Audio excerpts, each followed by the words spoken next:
আসমান ও সাত আকাশের রহস্য কোরআনের ভাষ্য কি বিজ্ঞানকে চমকে দিতে পারে? আসসালামু আলাইকুম ওয়ারাহমাতুল্লাহ। প্রিয় দর্শকগণ, মানুষ চিরকাল জানতে চেয়েছে আমাদের অস্তিত্ব কোথা থেকে এসেছে এবং আত্মা চেতনা আমাদের কোথায় যাবে। আকাশ, সাত আসমান এই ধরনের প্রতীকী শব্দ ব্যবহার করে মানুষ নিজের ভেতরের এবং বাইরের জগৎ বোঝার চেষ্টা করে। ঠিক এমনই একটি রহস্যময় ধারণা হল সাত আসমান। আল কোরআনে এই শব্দটি যেমন এসেছে, ঠিক তেমনি বাউল গান, দেহতত্ত্বের সাধনা এবং আধ্যাত্মিক দর্শনে এটি গভীরভাবে মিশে আছে। আজ আমরা এই সাত আসমান ধারণাটিকে ধর্মীয়, আধ্যাত্মিক এবং দেহতাত্ত্বিক দৃষ্টিকোণ থেকে বিশ্লেষণ করব ইনশাআল্লাহ। তাই এই চমৎকার আলোচনাটি শুনতে শুরু থেকে শেষ পর্যন্ত আমাদের সঙ্গে থাকুন। আল কুরআনে সাত আসমান। প্রিয় দর্শক, পবিত্র কুরআনুল কারিমে আল্লাহ তাআলা এই প্রসঙ্গে বলেন, তিনি সৃষ্টি করেছেন সাত আসমান, স্তরে স্তরে। এই সৃষ্টিতে কোনো তফাত নেই। তুমি যেভাবেই দৃষ্টি ফেরাও কোনো বিচ্যুতি দেখতে পাও না। আল্লাহর করুণায় সবই সুষ্ঠু এবং সমান। সাত আসমান শুধু আকাশের স্তর নয়, বরং মানুষের জীবন, চেতনা এবং আধ্যাত্মিকতার প্রতীকও বটে। প্রতিটি স্তর আমাদের বোঝায় আল্লাহর সৃষ্টি নিখুঁত, সুশৃঙ্খল এবং মানব বোধের বাইরে। এই সাত আসমানের রহস্য কেবল ধর্মীয়ভাবেই নয়, আধুনিক বিজ্ঞানও কিছু দিক থেকে এটির বিস্ময়কর মিল লক্ষ্য করেছে।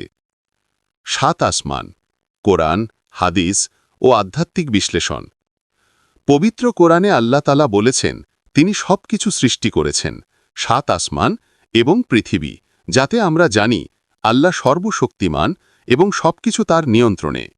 এখানে সাত আসমান বলতে সাধারণত মহাবিশ্বের স্তরবিন্যাস, ফেরেশতাদের বসবাসের বিভিন্ন জগৎ বা আধ্যাত্মিক স্তর বোঝানো হয়। ইসলামী দৃষ্টিকোণ থেকে বিশ্বাস করা হয় যে প্রতিটি আসমান ভিন্ন ধরনের সৃষ্টি ও শক্তিতে পূর্ণ এবং প্রতিটি আসমানের নিজস্ব রক্ষিক ফেরেশতা রয়েছেন। একটি হাদিসে উল্লেখ আছে, মিরাজের রাতে নবীজি মুহাম্মদ সাল্লাল্লাহু আলাইহি ওয়াসাল্লাম 107 আসমান অতিক্রম করেন। প্রতিটি স্তরে তিনি বিভিন্ন নবীর সঙ্গে সাক্ষাৎ করেন, যা একদিকে আসমানের স্তরবিন্যাস বোঝায়, অন্যদিকে আধ্যাত্মিক শিক্ষার প্রতীক। উদাহরণস্বরূপ, প্রথম আসমান, হজরত আদম আলাইহি ওয়াসাল্লাম, মানবতার শুরু। দ্বিতীয় আসমান, হজরত জাকারিয়া ও হজরত ইয়াহিয়া আলাইহি ওয়াসাল্লাম, ধার্মিকতা ও ইসলামের প্রাথমিক শিক্ষা। তৃতীয় আসমান, হজরত ঈসা আলাইহি ওয়াসাল্লাম, পরিশুদ্ধি ও সৌন্দর্যের প্রতীক। চতুর্থ আসমান, হজরত ইদ্রিস আলাইহি ওয়াসাল্লাম, ধ্যান ও জ্ঞান। পঞ্চম আসমান, হজরত হারুন আলাইহি ওয়াসাল্লাম, সেবা পরায়ণতা। ষষ্ঠ আসমান, হজরত মুসা আলাইহি ওয়াসাল্লাম, কঠোরতা ও ধৈর্য। সপ্তম আসমান, হজরত ইব্রাহিম আলাইহি ওয়াসাল্লাম, আত্মসমর্পণ ও তাওহীদের মূল। এই সাত আসমান পেরিয়ে নবীজি সাল্লাল্লাহু আলাইহি ওয়াসাল্লাম পৌঁছেছিলেন সিদরাতুল মুনতাহাতে, যা এমন একটি স্থান যেখানে কোনো ফেরেশতাও পৌঁছাতে পারে না। এই ভ্রমণ কেবল বাহ্যিক জগতের বর্ণনা নয়, বরং এটি আধ্যাত্মিক উন্নয়নের প্রতীক। এটি দেখায় কিভাবে একটি একক সত্তা ধাপে ধাপে পরম সত্যের দিকে অগ্রসর হয়। আধ্যাত্মিক সাধনার দৃষ্টিকোণ থেকে সাত আসমান মানে হল আত্মার উন্নয়নের 7টি ধাপ। প্রতিটি স্তর আত্মাকে পরিশুদ্ধ করে, শৃঙ্খল ও কুপ্রবৃত্তি থেকে মুক্ত করে, আল্লাহর সন্তুষ্টি ও পরম নৈকট্য লাভে সহায়তা করে। দেহতত্ত্ব ও বাউল দর্শনে বিশ্বাসীদের মতে সাত আসমান বাইরের কোনো স্থান নয়, এটি সম্পূর্ণরূপে দেহের ভেতরে সাধনার স্তর, যা চেতনার উত্থান ও আত্মার পরিশুদ্ধির প্রতীক। সুতরাং সাত আসমান কেবল আকাশের স্তর নয়, এটি আত্মার উত্থানের পথ, পৃথিবীর বন্ধন থেকে মুক্ত চেতনার যাত্রা এবং আল্লাহর নৈকট্য লাভের ধাপ ধাপের শিক্ষা। যেমন ফকিররা বলেন, দেহতত্ত্বে সাত আসমান মানে হল একের পর এক ধাপে খোলা শক্তিকেন্দ্র বা চক্র। প্রতিটি আসমান একটি শক্তিকেন্দ্রের প্রতিনিধিত্ব করে, যা সাধনার মাধ্যমে ধাপে ধাপে জাগ্রত হয়। এই 7টি চক্র বা শক্তিকেন্দ্র হল মূলাধার, মেরুদণ্ডের গোড়ায় অবস্থিত, যা স্থিতিশীলতা ও নিরাপত্তার প্রতীক। স্বাধিষ্ঠান নাভির নিচে, যা সৃজনশীলতা ও কামনার প্রতিনিধিত্ব করে। মণিপুর নাভিকেন্দ্র, যা আত্মবিশ্বাস ও শক্তিকে নির্দেশ করে। অন্নাহত বা হৃদয়কেন্দ্র, প্রেম ও করুণা প্রকাশের প্রতীক। বিশুদ্ধ গলা বা বিশুদ্ধা, সত্যভাষণ ও আত্মপ্রকাশের কেন্দ্র। আজ্ঞাচক্র অন্তর্জ্ঞান ও অন্তর্দৃষ্টির প্রতীক। সহস্রার চক্র মস্তিষ্কের শীর্ষে, যা চেতনার সর্বোচ্চ স্তর এবং আত্মার সর্বোচ্চ উন্নয়নের প্রতীক। প্রতিটি চক্র জাগ্রত হওয়ার মাধ্যমে সাধক ধাপে ধাপে এগিয়ে যায়, নিজের সত্য রূপ ও আসল মনের সঙ্গে সংযুক্ত হয়। বাউল সাধকদের দৃষ্টিতে এই 7 আসমান হল আত্মজাগরণের মিলন বিন্দু, যা কোরআনের 7 আসমানের আধ্যাত্মিক স্তর ও দেহতত্ত্বের গোপন শক্তি নির্দেশ করে। সুতরাং 7 আসমান কোনো ভৌত বা বাহ্যিক স্থান নয়, এটি একটি আধ্যাত্মিক মানচিত্র যা মানুষের ভিতরের সত্তার দিকে নির্দেশ করে এবং অভ্যন্তরীণ ভ্রমণের সিঁড়ি হিসাবে কাজ করে। ফার্সি শব্দ অনুযায়ী আসমান অর্থ আকাশ বা মহাশূন্য এবং জমিন অর্থ ভূমি বা পৃথিবী। কোরআনের ভাষ্যে আল্লাহ বলেন, তোমরা কি লক্ষ্য করনি, যা আমাদের দিক নির্দেশ করে যেন আমরা আকাশ ও পৃথিবীর সৃষ্টির মাধ্যমে আধ্যাত্মিক শিক্ষা গ্রহণ করি। আল্লাহ কিভাবে সৃষ্টি করেছেন? আল্লাহ 7 স্তরে সাজানো আকাশ সৃষ্টি করেছেন এবং সেখানে চাঁদকে আলো হিসাবে, সূর্যকে প্রদীপ হিসাবে স্থাপন করেছেন। পবিত্র কোরআনে বর্ণিত এই আয়াতগুলোতে 7 আসমান ও জমিন বলতে বোঝানো হয়েছে পৃথিবীর পৃষ্ঠ ও মহাকাশের স্তরসমূহ। সাধক ও আলিমরা কোরআনের এই বর্ণনার বাইরে গিয়ে তাদের সাধনার অভিজ্ঞতা থেকে আধ্যাত্মিক ব্যাখ্যা দেন। তারা দেখতে পান যে মানুষের জীবন ও দেহের স্তরগুলো একটি অপূর্ব মিলের সঙ্গে সাজানো, যেমন মানব দেহের স্তরসমূহ পৃথিবীর উপাদান থেকে সৃষ্টি হয়েছে। দেহের বিভিন্ন অংশের মিল, যেমন চামড়া, চর্বি, মাংসপেশি, হৃৎপিণ্ড ইত্যাদি, এগুলো মানুষের অভ্যন্তরীণ স্তরসমূহকে নির্দেশ করে। মানব দেহের কেন্দ্রবিন্দু হল হৃৎপিণ্ড। হৃৎপিণ্ডের উপরের অংশকে আসমান বা উচ্চতর স্তর আর নিচের অংশকে জমিন বা নিম্ন স্তর হিসাবে গণনা করা হয়। সুফি সাধকের দৃষ্টিতে চাঁদ মানুষের নক্ষত্র বা নাক্সকে, আর সূর্য মানুষের রূপ ও আলোকে বোঝায়। অর্থাৎ মানুষের ভিতরে 7টি স্তর বা আধ্যাত্মিক চক্র বিদ্যমান, যা দেহের বিভিন্ন অংশের সাথে মিলিয়ে ব্যাখ্যা করা যায়। এই 7টি স্তরের মধ্যে মর্যাদার একটি ধাপবিন্যাস রয়েছে। যেমন প্রথম স্তর সূর্যের অবস্থানের তুলনায় অনেক ঊর্ধ্বে, দ্বিতীয় স্তর অপেক্ষাকৃত নিচে, তৃতীয় স্তর আরও নিচে এবং এভাবে সপ্তম স্তর সব স্তরের উপরে অবস্থান করে এবং এই স্তরগুলোতে মানুষের আধ্যাত্মিক ও শারীরিক শক্তির ধাপে ধাপে উন্নয়ন নির্দেশিত। সুতরাং 7 আসমান কেবল আকাশ বা মহাকাশ নয়, এটি আধ্যাত্মিক এবং দেহতাত্ত্বিক স্তরের একটি প্রতীকী মানচিত্র, যা মানুষকে তার অন্তরাত্মা ও উচ্চতর সত্যের দিকে নির্দেশ করে। যারা পথভ্রষ্ট হয় তাদের জন্য এগুলি শয়তানের বাসস্থান হিসাবে চিহ্নিত, কিন্তু যারা আল্লাহর অনুগ্রহ ও নিয়ম মেনে চলে তাদের জন্য এটি আত্মার উৎকর্ষ ও নৈতিক উন্নতির পথ। সাধকগণ বলেন, আল্লাহকে পাওয়ার সাধনায় সময়ের এই সূক্ষ্ম স্তরগুলি সময়কে অতিক্রম করে না, বরং সেখানে আলো ও চেতনার সাথে মিলিত হতে হয়। স্থূল জগতের সাথে সম্পর্কিত কাজের প্রথম স্তর হল আত্মার প্রাথমিক পরিশোধন। এই স্তরে মানুষের হৃদয় থেকে অহংকার ও বাসনার হ্রাস পায় এবং আত্মার অশুদ্ধতা দূর হয়ে যায়। অর্থাৎ প্রথম স্তর মানুষের প্রতিকূলতা ও অশুদ্ধ ইচ্ছাকে পরিশোধন করে এবং আত্মাকে সূর্যের আলোয় আলোকিত করে। যেমন ভাবে ভাবে জীবন ও সাধনার প্রতিটি স্তর অতিক্রম করা হয়, তেমনি দ্বিতীয় স্তরে আত্মার সূক্ষ্মতর গুণাবলী অর্জনের সাধনা শুরু হয়। প্রতিটি স্তর উত্তীর্ণ হওয়ার মাধ্যমে জীবাত্মা পরমাত্মার সহায়তায় বিশ্ব আত্মার সাথে মিলনের যোগ্যতা লাভ করে। এই ধাপে ধাপে প্রক্রিয়ার মাধ্যমে সাধক শেষ পর্যন্ত সহস্রারের চূড়ান্ত স্তরে পৌঁছায়, যেখানে আল্লাহর নূরে দেহ ও চেতনা আলোকিত হয় এবং তিনি আল্লাহর গুণাবলীতে চরিত্রবান হয়ে ওঠেন।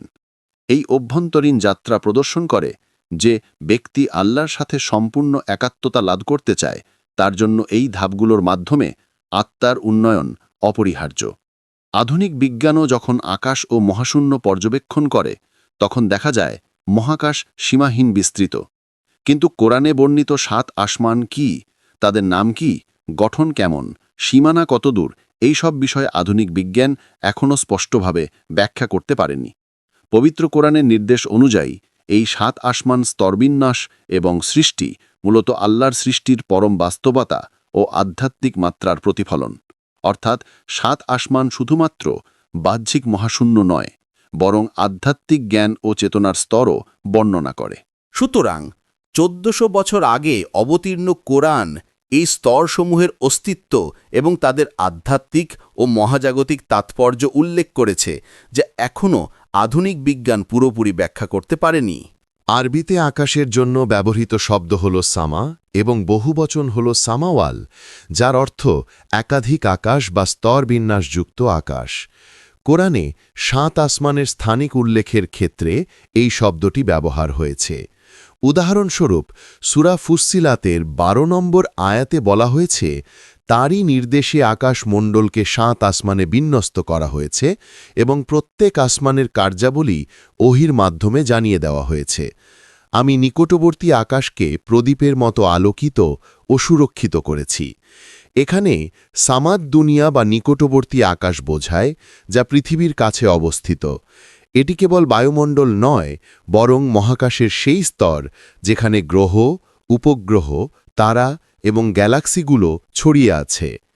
কোরআনে বর্ণিত 7 আসমান হল স্তরবিন্যাসযুক্ত মহাকাশের ধারাবাহিকতা। মুসলমানরা এটি আল্লাহর কালাম হিসেবে মেনে নেন, তবে অবিশ্বাসীরা এর বাস্তব অস্তিত্ব নিয়ে বিতর্ক চালায়। তাদের যুক্তি, আধুনিক বিজ্ঞান এখনও 7 আসমানের সুনির্দিষ্ট প্রমাণ দিতে পারেনি।